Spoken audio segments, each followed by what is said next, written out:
अशाच एका उज्ज्वल प्रभाते काळोखाच्या होतील ज्योती.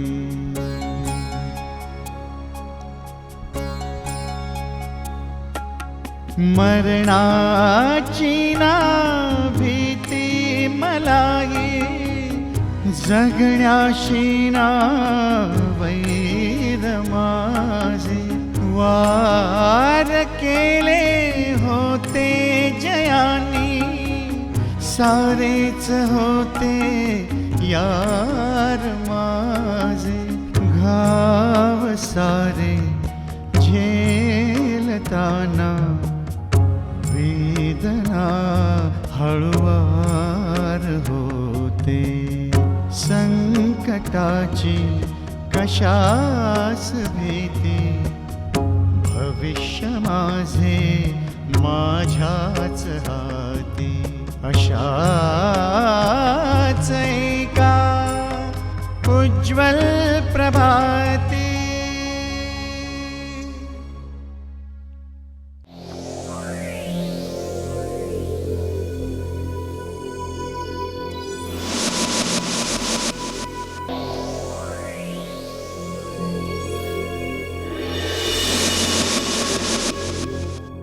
ऑपरेशनचे पैसे भरलेले आहेत. कुणी भरले? मीच भरले होते. मेघना दिल्लीला जाणार होती, मग तिथे काय करत होती? नक्की काहीतरी गडबड आहे. मी म्हणलं होतं तुम्हाला, बरंच काही बघायचंय आणि बरंच काही भोगायचंय सुद्धा. Sahil please leave me.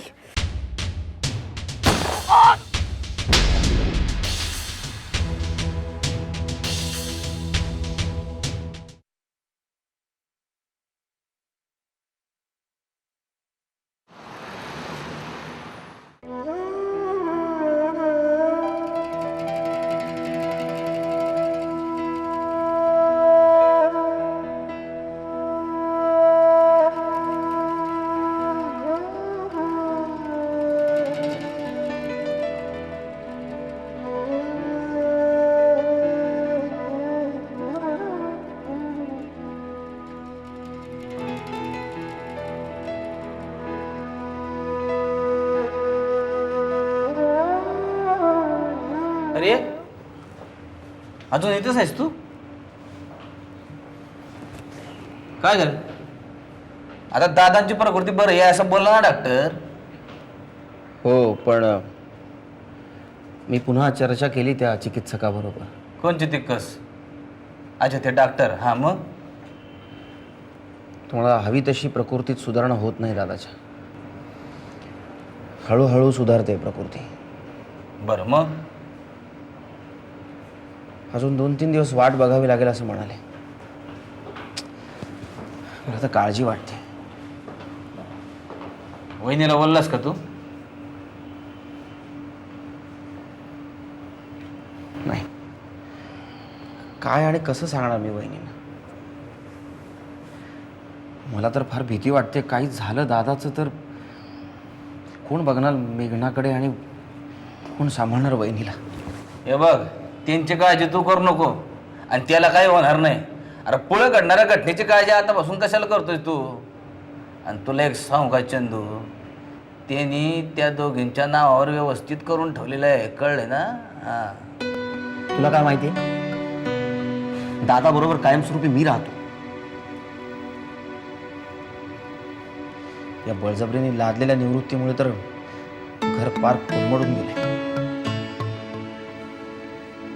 तुला नुसते घराचे कागदपत्र मागितले होते तर हे बघ चंदू, तू तुझी काळजी करू नको.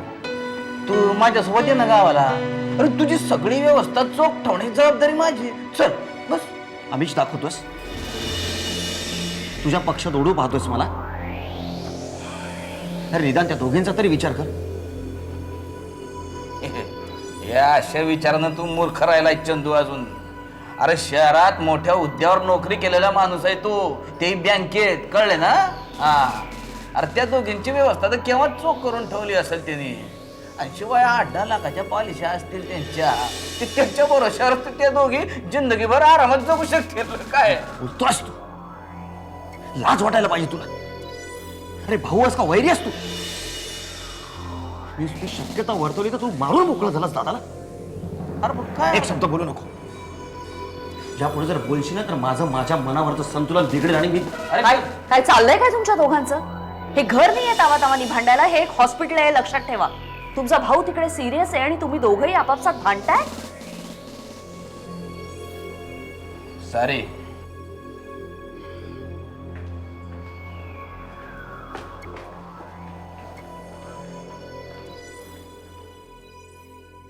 ही मुलगी ना अजून का आली नाही मला कळतच नाही.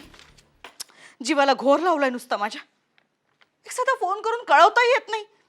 काय म्हणायचं या पोरीला? आता कुठे शोधू मी हिला?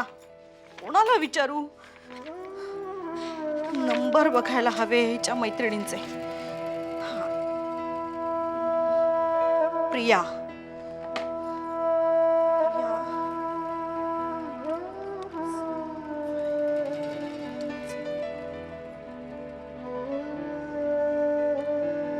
हॅलो हॅलो, प्रिया आहे का? हा प्रिया, अगं मी तुझी मैत्रीण आहे ना मेघना, तिची आई बोलतीये. मेघनाबद्दल तुला काही माहिती आहे का ग? नाही, ती डान्स कॉम्पिटिशन. काय तुला काहीच माहित नाहीये? कशा ग तुम्ही मैत्रिणी अशा? तुमच्या मैत्रिणीबद्दल तुम्हाला काही सुद्धा माहिती नसते. सॉरी. काय? नाही ठीक आहे. नाही काही नाही, ठेवते मी फोन. आता आणखीन कुठे शोधू या पोरीला?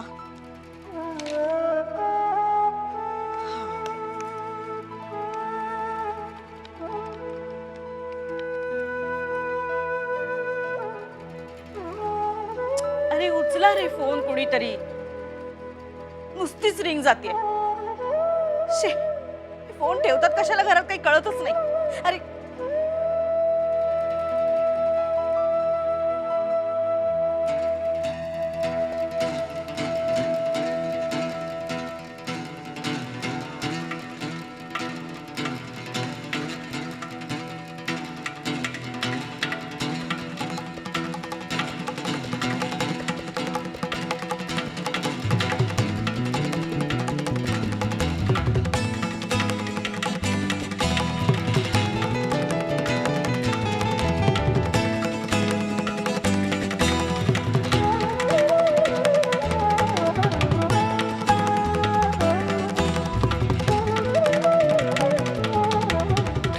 होता या मुलीला काही कळतच नाही मला.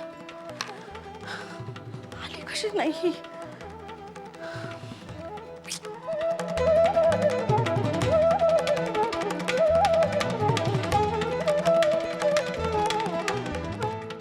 अशाच एका उज्ज्वल प्रभाती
तुम्ही?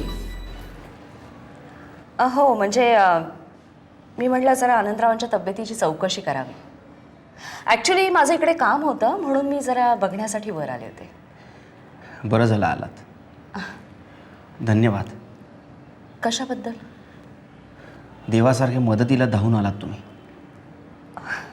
खरंच तुम्ही मदत केली नसती तर काय झालं असतं आमचं? काय झालं असतं दादाच्या शस्त्रक्रियेचं? जाऊ देव, कोणावरही ही वेळ येऊ शकते आणि मला शक्य होतं म्हणूनच तर मी मदत केली ना. That's all. बऱ्याच जणांना मदत करणं शक्य असतं पण कोणी मदतीला धावून येत नाही. तुम्ही मदतीला धावून आलात आणि माणुसकी दाखवलीत. तुमचे हे उपकार आयुष्यभर मी विसरणार नाही. तुम्ही आता परत ह्याच विषयावर बोलणार असाल ना तर मला खरंच खूप अवघडल्यासारखं होईल. माफ करा. मी निघते. दादाला भेटणार नाही? नाही, आता जरा त्यांना शांत झोप लागली आहे तर मी नंतर येऊन जाईल. ठीक आहे.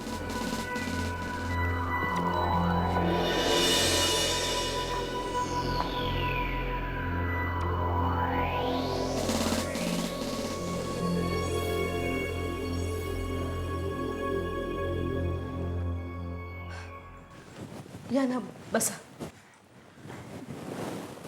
पण काय एवढं अचानक बोलून घेतलं?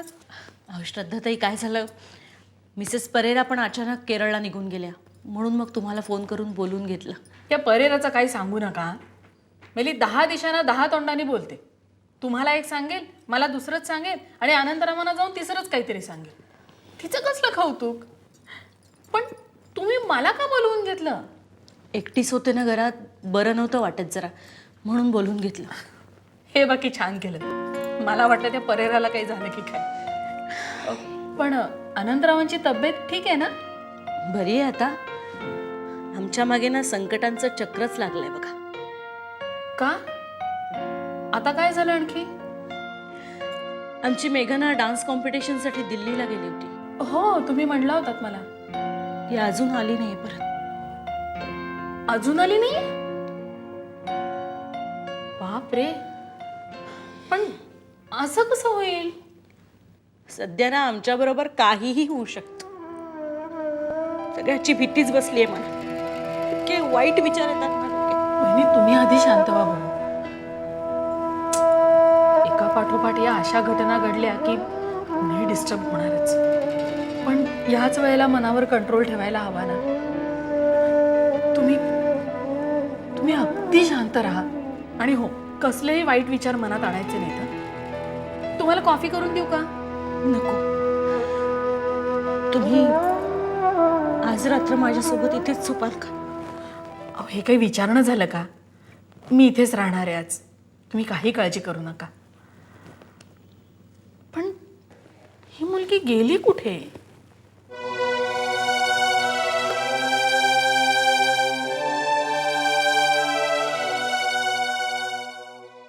नाव काय तुझं? माझं खरं नाव आहे राधेश्याम, पण लाडाने मला श्याम म्हणते. क्या बात है श्यामराव. कशाला आलायस इकडं? काय खरं असतं का बाबा शहराचं? आपल्या गावाकडं कसं अजूनही माणसाला माणसासारखं जगता येतं. इकडं इकडं जरा बाहेर पडलो ना का दडा दड माणसं अंगावर येतात. वाटेत उभी राहून कुठे बोलताय? बाजूला उभी राहून बोला ना. बघितलंय म्हणजे आपण बाजूलाच आहे तरी आपल्याला बाजूला काढतात शहरातले लोक. काय खरं नसतं बाबा इकडं. हां, काय खरं आहे का? तुमचं बी खरे. तुला सांगतो मी, काल निसता निवांतपणे फिरू म्हणलं बाहेर तर एक रस्ता मोकाट सापडला नाही मला. गज गज गज गज गज गज निवड बघ. तुमचं बी खरे. पण काय करणार, नोकरीसाठी यावं लागलं. कसलं काम करतोयस बाबा?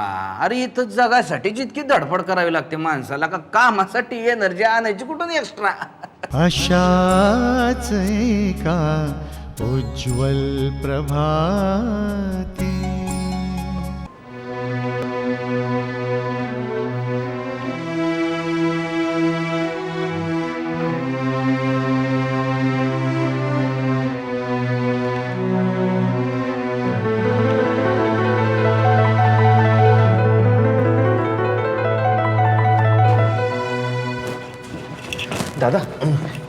काही हवंय का? जरा पाणी पाणी दे. सावकाश सावकाश.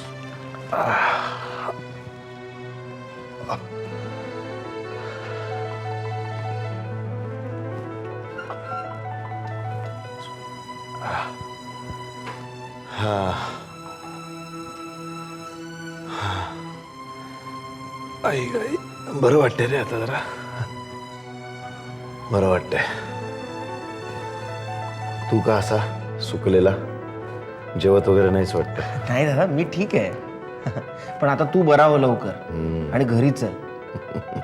आणि मी आता एका पायावर तयार आहे घरी यायला. नाही आत्ता नको, पूर्ण बरा हो आणि मग घरी चल. बर बर. वहिनी कशी आहे तुझी? तिला फार धक्का बसला असेल नाही? हो नाही, पण आता ठीक आहे. सांभाळतील. आणि ही मेघना आली घरी? हो म्हणजे आली असेल. चिमुरड्या जीवाला कळेल तर केवढा धक्का बसेल. घाबरून जाईल नाही? तुला बरं वाटतंय ना आता? वाटतंय जरा बरं. बळवंत कुठे आहे बाबा? आहेत, बाहेर आहेत.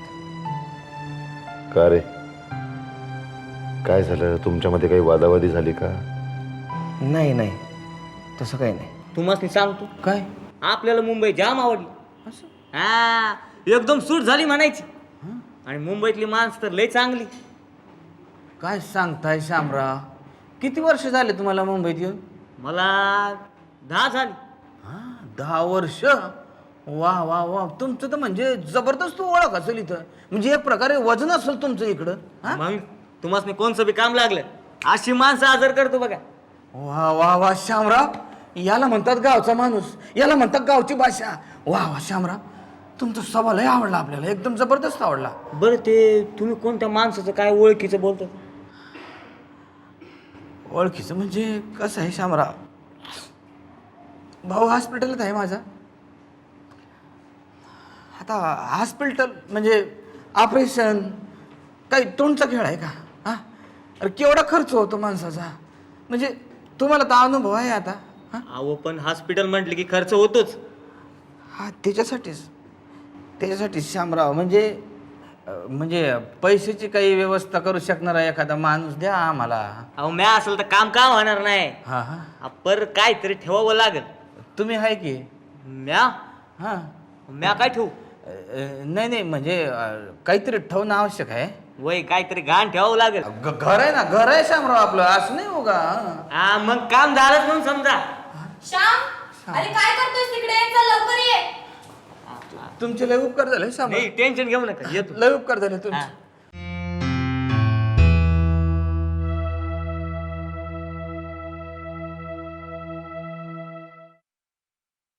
हा. देवकीबाई आल्या होत्या. देवकी? मला वाटतं बराच वेळ बसून होत्या त्या इथे. देवकी इथे बसून? काय झालं दादा? नाही काही नाही. एक काम करशील, तिला माझ्यापासून जरा दूर ठेव. इथे येऊ देऊ नकोस. हां? का ते विचारू नकोस, पण तिला इथे येऊ देऊ नकोस प्लीज. माझं एवढं ऐक.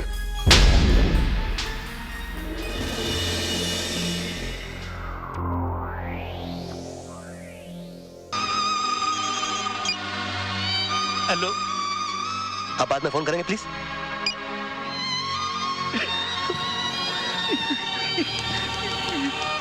सॉरी यार.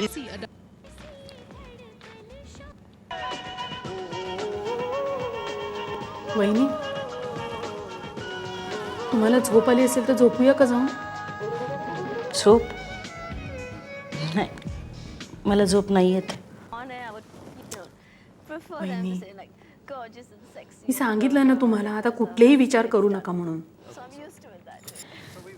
डोक्यातले विचार असे थांबवता आले असते तर काय.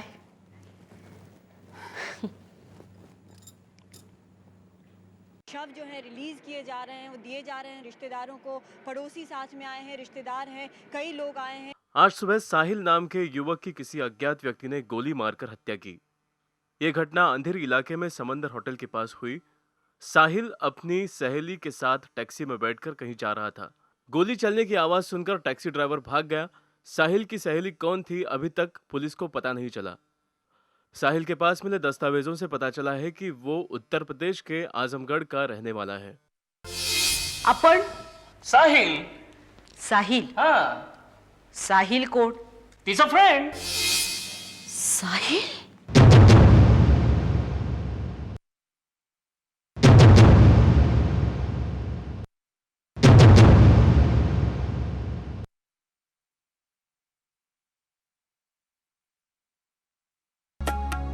मरणाची ना भीती मलाही जगण्याशी ना वैर माझे.